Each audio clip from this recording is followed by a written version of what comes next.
Hello everyone, today we're going to talk about related rates. Our objectives are we will express changing quantities in terms of derivatives, find relationships among derivatives in a given problem, and use the chain rule to find the rate of change of one quantity that depends on the rate of change of all the quantities. Before we begin, let's do a little bit of an exploration. Evaluate the following: d dx of x cubed, d dx of y cubed, d dx of s to the fifth power, d dy of x to the third power, d dr of a to the third power, and tell what you notice based on what you did in all of the above. Now, first of all, you will notice that if you take the d dx x cubed, you will have 3x squared. Well, the d dx of y cubed gives you 3y squared dy dx. Notice that when we took the derivative of the same variable, then there's no remaining notation for that variable. Or if you wanted to say dx over dx and then that cancels, that's fine. But we just drop that notation.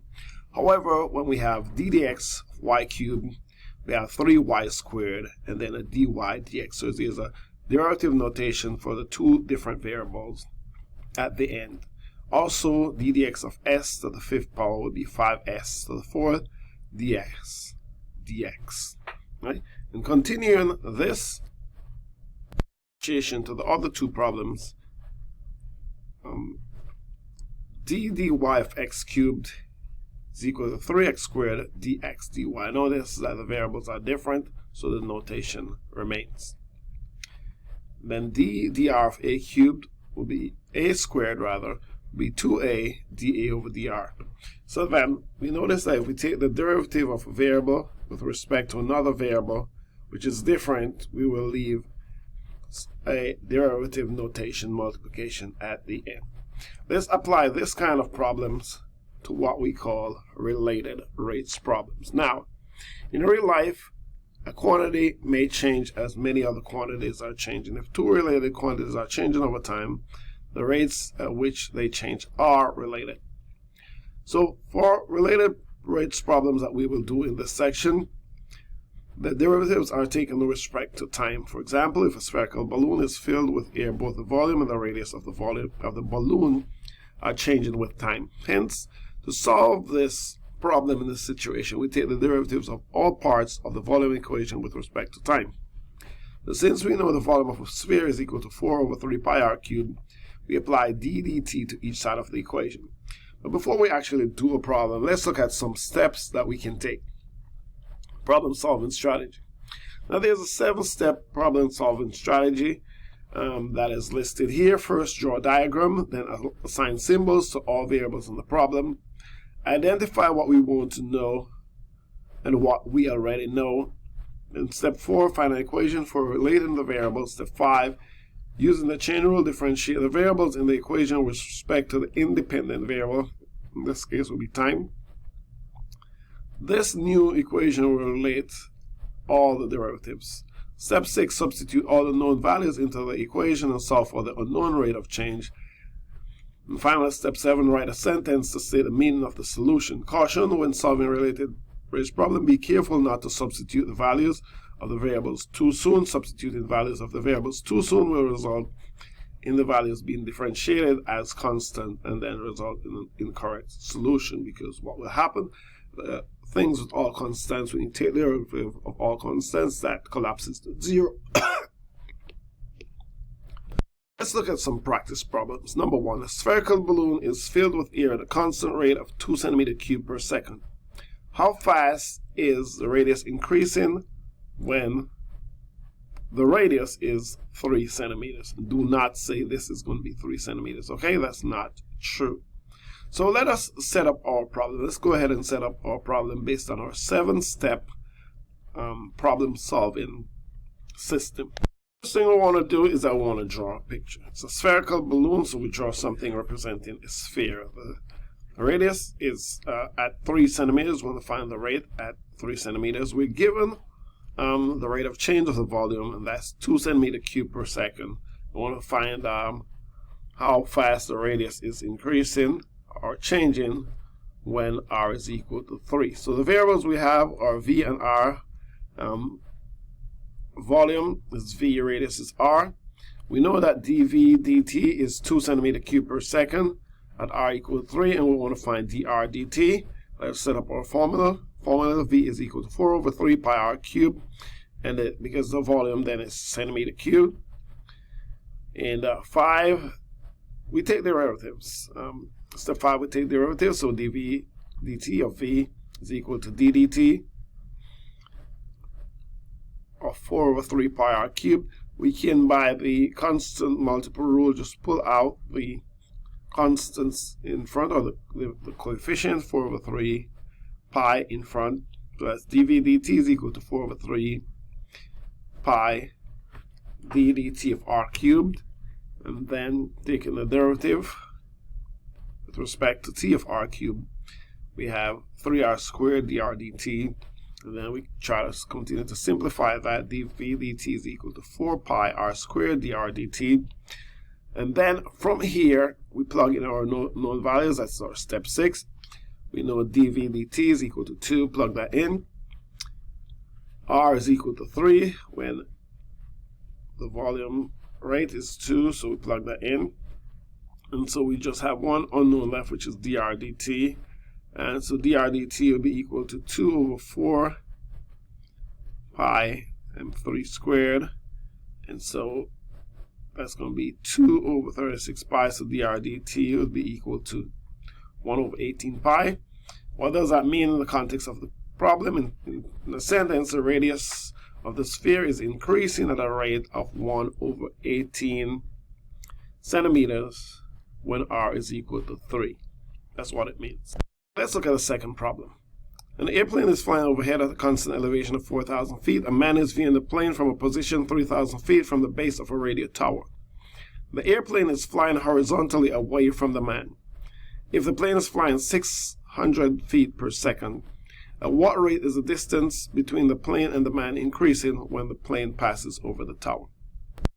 Again, here we try to follow our 7-step system. First step, we try to draw a picture. So there's our man right here. The plane flying overhead, constant height of 4,000 feet per second. So we fix at 4,000 feet. And distance from the man to the plane, we call that S. Distance from the man to some point on the ground below the plane, we call that X. And so what you will find is that that X is a change in its varying, and the distance between the man and the plane is also varying. So I want to find the speed, or the rate, where the distance between the man and the plane is changing when the plane is right above the tower. So we draw the tower right here.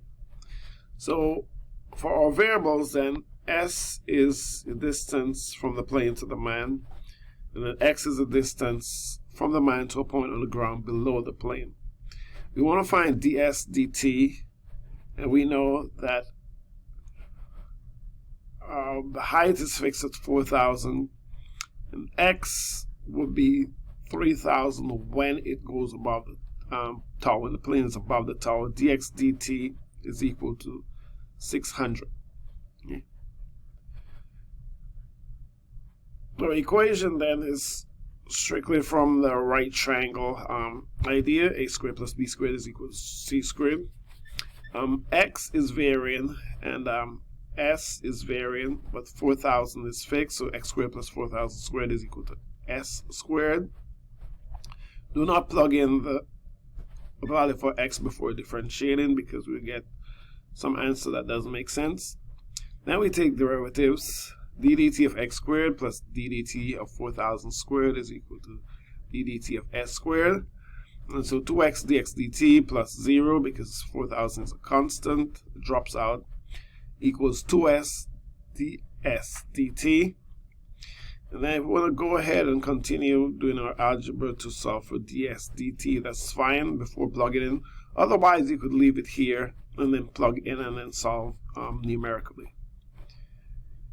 So we need a value for s. We don't have a value for s. We need a value for s when x is equal to 3,000. So let's plug that back into our Pythagorean and see what happens. And what is S when x is equal to 3,000? So we have 3,000 squared plus 4,000 squared is equal to x squared. And solving for s, we get s is equal to 5,000. So we know dx dt is equal to 600, so we have values for all the variables except ds dt, but we know ds dt is equal to 3,000 times 600 over 5,000 when we plug in the known values for x, dx, and dx dt and s. So then we simplify that or solve that. It becomes 360. So what does that mean in the context of our problem? It means that the rate at which the distance between the plane and the man is increasing when the plane passes over the tower is 360 feet per second.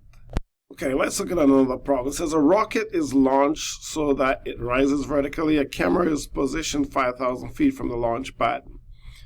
When the rocket is 1,000 feet above the launch pad, its velocity is 600 feet per second. Find the necessary rate of change of the camera's angle as a function of time so that it is focused on the rocket. And following our 7-step problem solving technique, the first step is to draw a picture. So here's our camera, there's our rocket launched in our air, and there's our launch pad on the ground. This shape makes a triangle or a right triangle. And we can plug in what we know. We know there's a fixed there's a 5,000 distance. The h is changing because the rocket is going up, and then there's a theta, angle theta. So we want to find the rate at which this angle theta is changing. So we'll let h be the height of the rocket above the ground, and theta is the angle of the camera lens from the ground. And we want to find the theta. Find the theta dt when h is equal to 1,000. We know dh dt is equal to 600. And then set up our equation. The equation, based on what we know, tan theta is equal to h over 5,000. So h would be equal to 5,000 tan theta. Step 5, we differentiate. d dt of h is equal to d dt of 5,000 tan theta. We can pull that 5,000 in front of the derivative, so that becomes 5,000 d dt of tan theta. We know the derivative of tan theta is equal to secant squared theta, so dh dt is equal to 5,000 secant squared theta times d theta dt because of the difference in the variables. So we need a value for secant squared theta when h is equal to 1,000. So from our right triangle hypotenuse theorem, let's call it c. So c squared is equal to 1,000 squared minus 5,000 squared.